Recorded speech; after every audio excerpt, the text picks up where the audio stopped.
एक बहुत प्रसिद्ध कथा है, आप सब जानते हैं, भस्मासुर का प्रसंग जानते हैं ना। भस्मासुर ने सबसे पहले पूछा लोगों को कि बताओ जरा, सभी देवताओं में सबसे जल्दी प्रसन्न कौन होते हैं, सबसे शीघ्र प्रसन्न कौन होते हैं?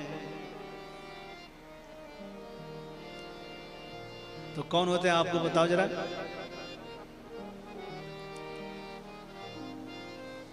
ब्रह्मा जी से भी जल्दी प्रसन्न होते हैं शंकर जी, शिव जी प्रसन्न होते हैं। तो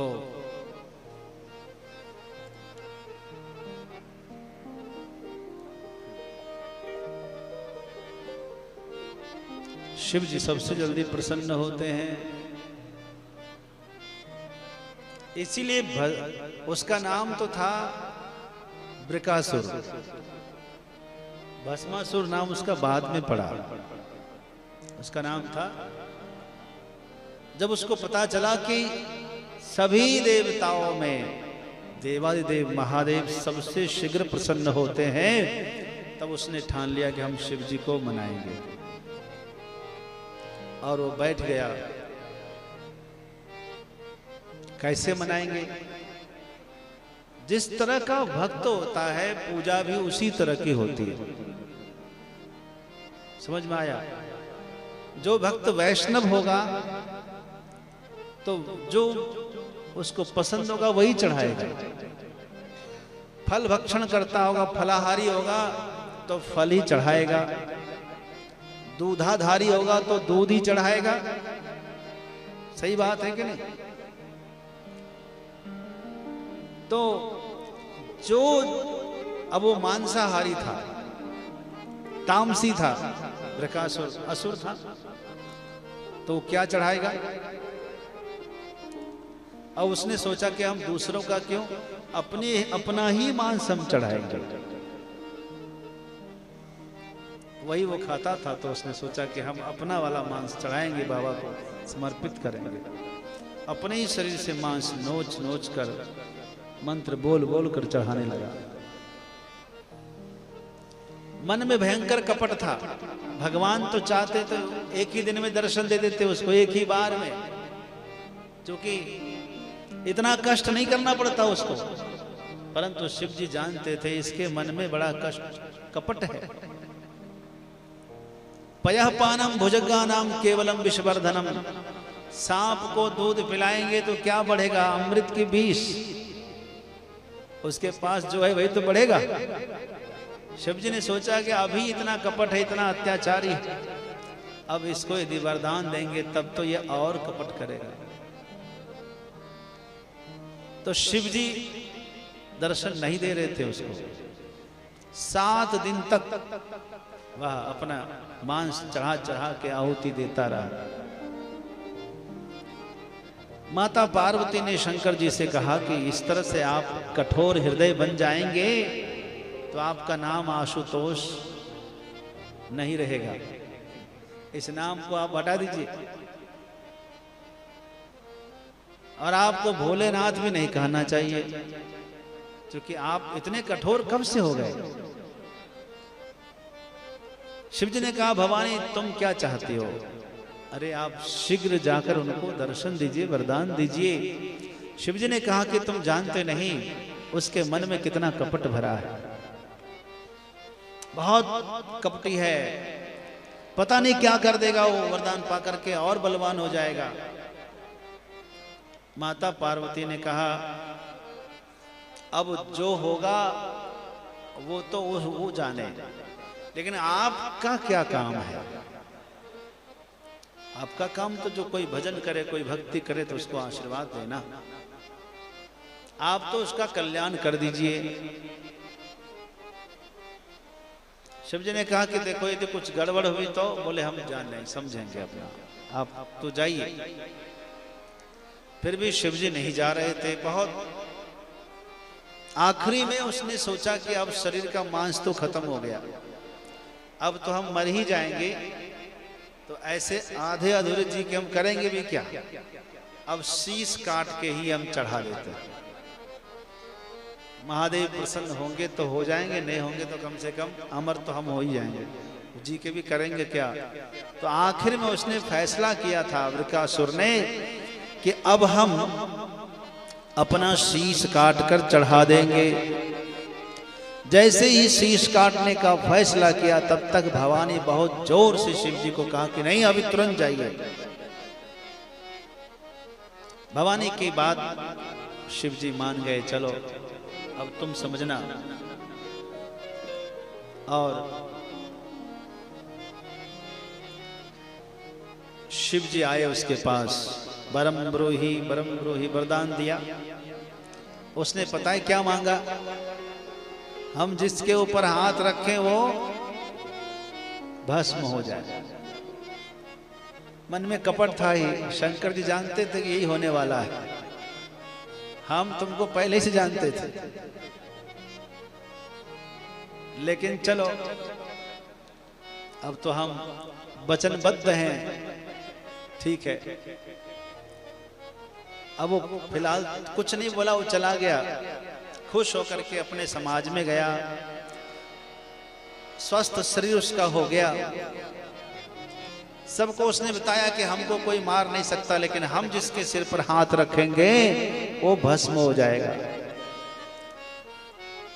अब असुर समाज में उसको सम्राट बना दिया, असुराधिप बना दिया, वो बड़ा प्रसन्न हुआ।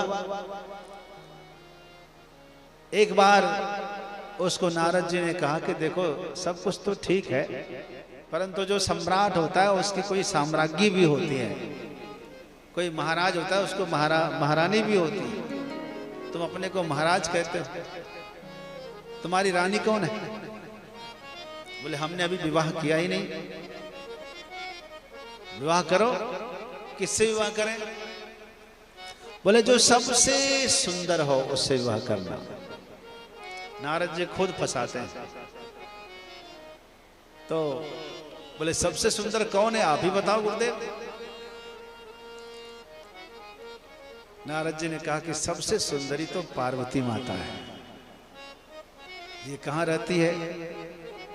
बोले ये तो कैलाश में रहती है, वही त्रिपुर सुंदरी है, तीनों लोकों में उससे सुंदर कोई है ही नहीं। उसने कहा अच्छा ऐसी बात है। तो वो माता पार्वती के पास गया और उनसे प्रस्ताव दिया कि आप मुझसे विवाह करिए। यहाँ आप क्या कर रहे हैं झोपड़ी में? यहाँ होने वाला क्या है? आप तो हमारे साथ सुशोभित होंगे, हमारे भवन को सुशोभित करिए। माता पार्वती समझ गई ये वही है, अब मुसीबत मेरे ही माथे आ गई। शंकर जी बड़े मुस्कुरा रहे थे उधर, देखा जो आप दूसरों के लिए फेंकेंगे वही लौटकर आएगा। माता पार्वती समझ गए अच्छा ऐसी बात है तो ठीक है।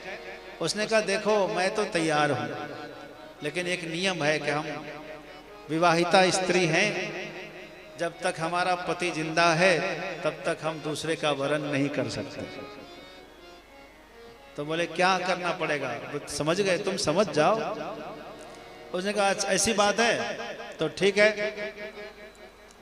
शिव जी को समाप्त कर देता हूं, फिर तो मेरा वरण कर लेंगे। बोले हाँ हाँ बिल्कुल। अच्छा माता को तो पता ही अमरनाथ है, इनको कुछ होगा नहीं, जरूर कुछ ना कुछ उपाय होगा। तो शिव जी की तरफ वो दौड़ा। उसने शिव जी से कहा कि यदि आप प्रेम से हमें प्रदान कर देंगे भवानी को, तब तो आपको हम छोड़ देंगे, वरना हम छोड़ेंगे नहीं। शिव जी ने कहा भाई ये क्या मुसीबत है। अब यहां समस्या ये हो गई कि शिव जी ने स्वयं वरदान दिया हुआ है उसको। कुछ लोग ऐसा सवाल खड़ा कर देते हैं कि यदि शिव जी अंतर्यामी हैं तो उनको ऐसा वरदान क्यों दिया, और यदि वरदान दे ही दिया और यदि शिव जी सर्वशक्तिमान है तो फिर उनके डर से भागने क्यों लगे। दो प्रश्न ऐसा करते हैं लोग, मैं आपके समक्ष पूछ रहा हूं। शिव जी ने वचन दिया हुआ है कि जिसके माथे पे हाथ रखोगे वो भस्म हो जाएगा। और यदि उसने शिव जी के माथे पे हाथ रख दिया तो शिव जी तो भस्म नहीं होंगे, क्योंकि शिव जी तो अमरनाथ है। और यदि शिव जी भस्म नहीं होंगे तो उस वरदान का क्या होगा? वरदान मिथ्या होगा कि नहीं होगा? शिव जी ने यही तो कहा है कि तुम जिसके सिर पर हाथ रख दोगे वो भस्म हो जाएगा। और मान लो उसने शिव जी के माथे पे हाथ रखा, शिव जी भस्म नहीं हुए, तो वरदान उसका मिथ्या हो जाएगा। शिव जी कोई आदमी थोड़ी है जो आपकी तरह दल बदलू हो जाए, अभी कहा कुछ कल कुछ हो गए। यहां आदमी अपने वचन से 100 बार पलटता है, लेकिन देवताओं को देवता इसलिए कहते हैं, भगवान पर विश्वास इसलिए लोगों को होता है कि एक बार जो वचन दे दिया वह कभी पलटेगा नहीं, इसलिए उनको भगवान कहते हैं, इसलिए उन पर सब भरोसा करते हैं। दूसरी बात, यदि उनको वरदान न देते, अंतर्यामी तो थे ही, यदि उनको वरदान न देते तो उनको भोलानाथ कौन कहता, उनको आशुतोष कौन कहता? इसलिए यह भी देना आवश्यक था। और खड़े रहते तो वरदान भी झूठा हो जाता, इसलिए शिव जी को क्या करना चाहिए था? उनसे पिंड छुड़ाने के लिए भागना ही उचित लगा। सही किया कि नहीं किया? इसीलिए शिव जी जो है वहां से निकल लिए। और भगवान श्री कृष्ण ने, भगवान श्री नारायण ने उपाय किया, उनको अपनी बातों में लगा करके कहा कि तुम शिव जी की बातों में विश्वास करते हो, उनका क्या भरोसा कब क्या बोल जाए। नहीं महाराज, उन्होंने तो वचन दिया है। कहा कि तुम एक काम करो, पहले परीक्षा कर लो, अपने ही माथे पे हाथ रख के देख लो, सही होगा तो ठीक है, वरना शिव जी को मार देना सब मिल करके। ट्राई तो करो। और उसी का हाथ उसी के माथे पर रखवा दिया और वो साफ हो गया। इसी को कहते हैं भस्मासुर। तो मेरा कहने का मतलब ये था बंधुओं कि असुर को भी ये बात समझ में आ जाती है कि शिव जी सरल है। एक राक्षस को भी ये बात समझ में आ गई कि शिव जी ही सबसे जल्दी प्रसन्न हो सकते हैं, शिव जी ही भोले भाले हैं, और कोई भोले भाले यहाँ है? मनुष्य में तो यदि कोई भोला भाला हो जाए तो लोग कहते हैं इसका तो कोई गुजारा ही नहीं होगा कहीं। क्यों? यहाँ यदि कोई सीधा साधा हो जाए, सब उसकी प्रशंसा तो करेंगे, लेकिन ये कह देंगे कि इसका गुजारा नहीं होगा। कैसे इसका गुजारा होगा? लेकिन ये बात कोई नहीं जानता कि भगवान का नाम क्या है? भोलानाथ, चतुरनाथ है क्या? जब हमारे महादेव का नाम चतुरनाथ नहीं है, लेकिन यह हर कोई चतुरवाई कर रहा है, हर कोई चतुर बनने की कोशिश कर रहा है, वही पढ़ाई पढ़ रहा है, वही शिक्षा सीख रहा है। भगवान का नाम है भोलानाथ, लेकिन भोला कोई बनना नहीं चाह रहा। कितना आश्चर्य है कि नहीं? यहां हर किसी को भोला भाला व्यक्ति पसंद है कि नहीं? लेकिन स्वयं भोला नहीं होना चाहते। सबको चाहिए सच्चा व्यक्ति, स्वयं सच नहीं बोलते। सबको चाहिए निष्पक्ष व्यक्ति, स्वयं निष्पक्ष नहीं बनते। कितना विचित्र है ना? जिससे पूछिए आपको कैसा मित्र चाहिए तो बोलेगा हम तो खोज रहे, कोई ऐसा मित्र मिल ही नहीं रहा। कैसा मित्र चाहिए? बोले समझदार हो, ईमानदार हो, वफादार हो और अपने वचन का पक्का हो। और ये सब स्वयं में यदि हासिल कर ले, स्वयं में यदि ला लें, तो हो सकता है किसी की यात्रा पूरी हो जाएगी। किसी की खोज पूरी हो जाए, इसलिए बदलाव स्वयं में लाना होगा।